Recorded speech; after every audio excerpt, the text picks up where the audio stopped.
Bonjour à toutes et à tous. Bienvenue à cette rencontre UDS en direct portant sur le baccalauréat en droit. Pour commencer, Eliane-Marie Gaulin, secrétaire de faculté, vous présentera les 5 points distinctifs du baccalauréat. Sarah, une étudiante du programme, viendra ensuite vous dire pourquoi elle a choisi l'Université de Sherbrooke. Et je reviendrai finalement pour vous parler des conditions d'admission. Une période de questions terminera la séance. Passons alors à Madame Gaulin. Bonjour à tous et à toutes. Alors, il me fait très plaisir de prendre la parole aujourd'hui pour vous présenter les 5 points distinctifs de nos programmes. Alors, comme premier point, je soulignerai nos 5 cheminements d'excellence, dont certains cheminements sont uniques et combinent à la fois un baccalauréat en droit et un programme de 2e cycle. Certains également sont offerts en régime coopératif, ce qui permet de combiner les études en alternance avec des stages de travail. Ces 5 cheminements sont les suivants: le droit cheminement général, le droit cheminement common law, le droit coopératif, le droit MBA coopératif et le droit sciences de la vie. Deuxième élément distinctif, la formation pratique. Alors, les programmes en droit de Sherbrooke sont réputés pour leur qualité et l'aspect pratique de la formation, que ce soit via les programmes offerts en régime coopératif, avec les stages en milieu professionnel, ou par les différentes activités qui visent le développement des habiletés du juriste, ainsi que nos activités cliniques. La formation favorise l'application de la théorie à des situations concrètes et vise également de la même façon le développement des savoir-faire et des savoir-être juridiques chez nos étudiants. Il s'agit d'une formation qui prépare particulièrement bien nos diplômés aux exigences du marché du travail. Troisième point distinctif, une faculté à échelle humaine et des petits groupes classes. Alors, on est évidemment très fiers d'avoir résisté au fil des ans à une approche de grands groupes. Alors, on a maintenu des petits groupes classes d'au plus 65 étudiants, ce qui favorise une approche personnalisée avec un corps professoral disponible, dévoué et donc une proximité entre le corps enseignant et les étudiants qui est gage de succès. Quatrième élément distinctif, des mesures d'accompagnement. Des mesures d'accompagnement qui visent la réussite et le bien-être étudiant. C'est pas étranger au fait que l'Université de Sherbrooke occupe le premier rang au Canada pour l'appréciation étudiante pour une cinquième année consécutive. Quelles sont ces mesures d'accompagnement? Bien, un cours de méthode de travail du juriste en devenir qui est destiné aux étudiants de première année, un accompagnement coach recrue qui vise à jumeler des étudiants de première année avec des étudiants de 2e, 3e et 4e année, un centre d'entraide à l'étude, un centre de développement professionnel qui appuie l'étudiant dans les démarches en vue de l'entrée sur le marché du travail, un réseau des AVE, donc des aides à la vie étudiante. Ça représente plus de 20 personnes à la faculté de droit, à la fois des professeurs et des professionnels, et une programmation sur chacun des trimestres qui vise la santé psychologique, l'équilibre et le bien-être étudiant. Et finalement, dernier élément distinctif de nos programmes, un excellent taux de réussite de nos finissants aux examens du barreau et également aux examens de la Chambre des notaires. Alors, au fil des ans, on constate que nos étudiants performent très bien, souvent parmi les meilleurs, parmi les facultés de droit civil, aux examens du barreau. Ce qui n'est pas étranger selon nous au fait qu'on a un tronc commun de cours obligatoires en première et 2e année qui contribue à une offre de formation complète dans les principaux domaines du droit. C'est selon nous un choix qui assure un accès aux professions juridiques et qui place année après année nos étudiants en tête de peloton pour les taux de réussite aux examens du barreau. Alors, je vais maintenant céder la parole à Sarah. Sarah qui est étudiante au droit MBA.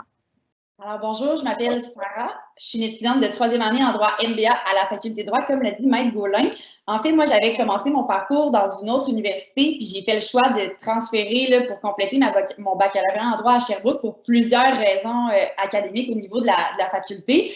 Il y en a 3 là, que j'ai regroupées pour vous parler aujourd'hui. En fait, la première raison, c'était la possibilité d'intégrer un programme coop. Moi, je voulais soit intégrer le programme de droit coop ou le programme de droit coop MBA. Finalement, j'ai fait le choix de poursuivre en droit MBA pour plusieurs raisons. Puis, c'est vraiment pour ça que je voulais venir à Sherbrooke parce que je trouvais vraiment que ça m'apportait une plus-value, ce programme-là, mais aussi le fait qu'il y ait des stages, puis c'est une expérience pratique en toutes et parties de 1 an, ce qui est super intéressant dans notre développement personnel et professionnel. Et moi, ce que j'ai fait, c'est que j'ai intégré le programme dans la 2e vague d'admission. Donc, j'ai pris le temps de venir confirmer mes intérêts lors de ma première session. Puis, comme ça allait bien, ben, j'ai décidé de poursuivre par après dans ce programme-là.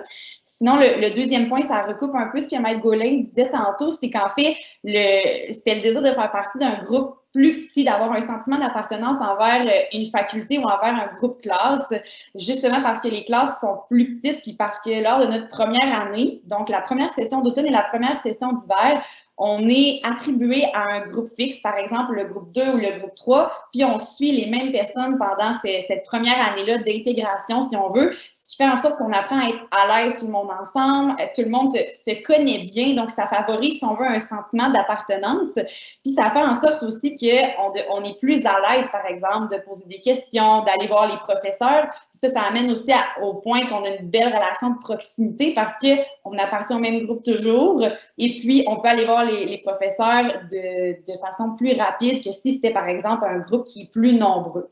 Aussi, ce qui est particulier à Sherbrooke, comme vous le savez, c'est que la plupart des étudiants ne viennent pas nécessairement de l'Estrie. Fait que ça fait en sorte que dans les groupes classes, les gens sont quand même soudés, puis tout le monde vient là dans le même état d'esprit, c'est-à-dire vouloir apprendre à connaître les gens, puis on est tous un peu dans le même bateau. Fait que ça contribue à ce sentiment d'appartenance-là. Puis le dernier point que je voulais aborder aussi, c'est vraiment la culture d'entraide qu'il y a à la faculté de droit, et non un sentiment de compétition, si on veut, comme on pourrait penser, parce que oui, c'est un programme qui est exigeant, mais c'est pas du tout une compétition, du moins pas à l'Université de Sherbrooke, à notre faculté, parce que c'est certain qu'il y a plusieurs éléments qui font en sorte que c'est plutôt un sentiment de coopération qui règne là, plus que de compétition. Par exemple, comme Maître Gaulin le mentionnait, on a le centre d'entraide à l'étude qui fait en sorte qu'il y a la majorité du temps sur les heures d'ouverture, il y a quelqu'un à la bibliothèque dans notre local qui est là pour répondre aux questions ponctuelles des étudiants, mais il y a aussi possibilité de se faire suivre de façon plus continue avec un tuteur spécialisé pour certains cours. Sinon, le fait qu'on a des groupes classes qui sont fixes, ça permet aussi de créer, par exemple, des groupes sur les réseaux sociaux ou sur une plateforme, par exemple, comme Teams, pour échanger nos questions, se donner des trucs, puis vu que tout le monde se connaît puis c'est plus petit, ben ça crée un peu ce sentiment-là de coopération et non nécessairement que les gens sont en compétition.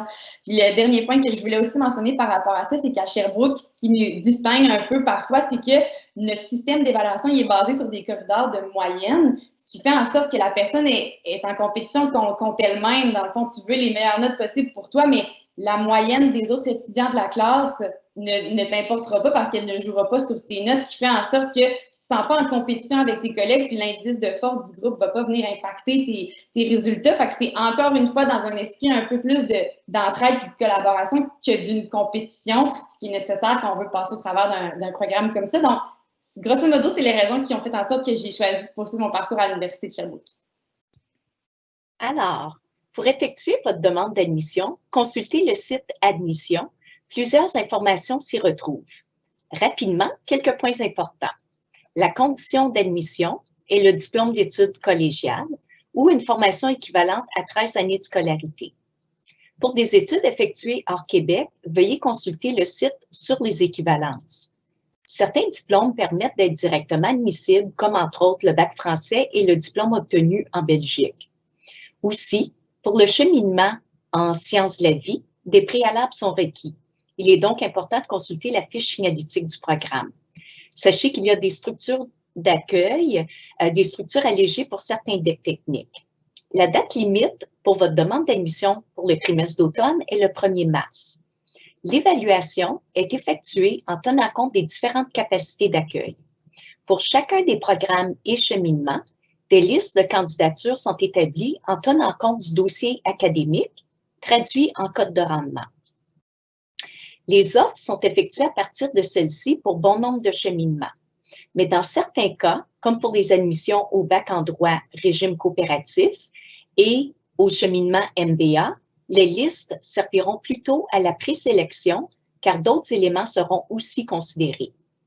Pour les détails sur les différents processus et surtout pour savoir si vous avez à fournir des pièces requises, comme un curriculum vitae, une lettre de motivation ou toute autre pièce, il est très important de consulter la politique d'admission au bac en droit qui est disponible sur le site de la faculté. Pour évaluer vos possibilités de recevoir une offre, veuillez consulter les statistiques d'admission pour l'automne 2020. Dans votre demande d'admission à l'Université de Sherbrooke, vous pouvez indiquer 2 choix de programme. Les choix sont évalués séparément. L'ordre de priorité n'a aucune importance, sauf si vous souhaitez être éligible pour une bourse d'admission, car c'est uniquement le programme indiquant premier choix qui sera considéré. Aussi, l'ordre de priorité de vos 2 choix notés dans la demande d'admission n'a pas non plus d'incidence sur le moment où ceux-ci seront traités, peu importe qu'il s'agisse du premier ou du deuxième choix. En fait, très tôt dans le processus, si vous avez une cote de rendement très élevée, vous recevrez une offre d'admission, sauf s'il s'agit d'une demande au bac en cheminement coopératif ou en cheminement MBA. Ceci s'explique non pas par rapport à la priorité du choix, mais parce que ces 2 cheminements comptent différentes étapes dans le processus de sélection, dont les entrevues pour les personnes retenues lors de la présélection. Pour savoir comment ça se passe après le dépôt de la demande, veuillez consulter le site dédié au processus. Merci. On va maintenant procéder à une période de questions. Si votre cote R correspond à celle requise au bac en droit cheminement général, à ce moment du processus, vous recevrez une offre de la faculté.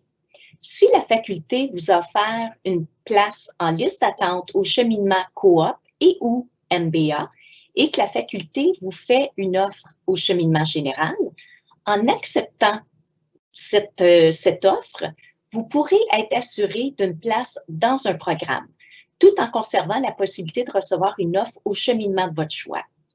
Aussi, veuillez noter que les personnes inscrites au bac en droit cheminement général à l'Université de Sherbrooke, lors du premier trimestre, peuvent à nouveau déposer une demande au programme en droit coop et ou droit MBA. Dans ce cas, ce sont les résultats obtenus au premier trimestre qui seront considérés. Merci. Maintenant, je n'ai pas de DEC, mais j'ai de l'expérience sur le marché du travail. Est-ce que je suis admissible au baccalauréat? Alors, cela dépend d'un certain nombre de critères. Vous pouvez consulter ces critères dans les sections 1.3 et 3.3 de la politique d'admission au bac en droit. Merci beaucoup. Maintenant, une question pour Sarah. Est-ce qu'il y a la possibilité de s'impliquer au sein du bac ou au sein de la faculté? Est-ce que tu pourrais nous donner des exemples d'implication étudiante? Oui, par exemple, moi, dans mon court parcours, si on veut, parce que je suis en 3e année, j'ai eu la chance quand même de m'impliquer à plusieurs endroits. Par exemple, j'ai été impliquée au niveau du comité coach recrue qui a été abordé plutôt par Maître Gaulin, qui est en fait un jumelage qui se fait entre des coachs qui sont des étudiants plus vieux et des recrues qui sont des étudiants qui viennent tout simplement d'arriver. J'ai aussi été impliquée, par exemple, au centre d'entraide. Je suis l'une des coordonnatrices pour cette année. Et tout ça, tu sais, je veux dire, c'est les initiatives qui m'intéressaient, mais il y a plein de possibilités de s'impliquer, que ce soit au niveau de l'association étudiante, que ce soit au niveau des comités diversifiés pour des intérêts. Par exemple, je sais qu'on a un comité pour le droit animal, par exemple. On a aussi un comité pour le droit autochtone. Il y a vraiment divers comités qui sont en place, en plus des différents services, par exemple, comme le centre d'entraide qui est institué par la faculté, puis qui a environ 40 tuteurs. Donc, ça fait de la place pour les gens qui veulent s'impliquer. Donc, oui, effectivement, il y a plusieurs possibilités de s'impliquer dans la vie étudiante à l'université puis dans les différentes initiatives facultaires. Merci beaucoup. Maintenant, Maître Gaulin, quels sont les types de milieux de stage dans lesquels un étudiant peut évoluer? Au niveau de nos programmes qui sont offerts en régime coopératif, en fait, les milieux de stage sont très, très variés. Les étudiants peuvent décider d'aller en cabinet d'avocat, en cabinet, en études de notaire, en grande entreprise, dans la fonction publique, parapublique. De la même façon, les étudiants peuvent aussi, évidemment, profiter des offres de stage qui sont offertes par le SSDP, les bassins de stage étant surtout à Montréal et à Québec. Mais il ne faut pas oublier que les étudiants peuvent aussi toujours faire des démarches personnelles et donc retourner dans leur région et identifier eux-mêmes un lieu de stage qui les intéresse. Merci beaucoup. Alors, Sarah, est-ce que tu pourrais nous donner des exemples de stages que tu as fait jusqu'à présent? Oui, en fait, moi, j'ai fait mon deuxième stage, j'ai fait mon deuxième stage coopératif cet hiver. J'ai fait mon premier stage coopératif cet été et j'ai fait mon stage en grande entreprise. Donc, j'ai fait mon stage chez Desjardins. En fait, moi, j'ai toujours souhaité faire un stage en cabinet. C'est ça qui me passionnait au début. Et finalement, la pandémie m'a obligée à me réorienter, si on veut. Puis, j'ai décidé de faire des démarches personnelles qui se sont super bien passées, justement parce que moi, je viens de Québec.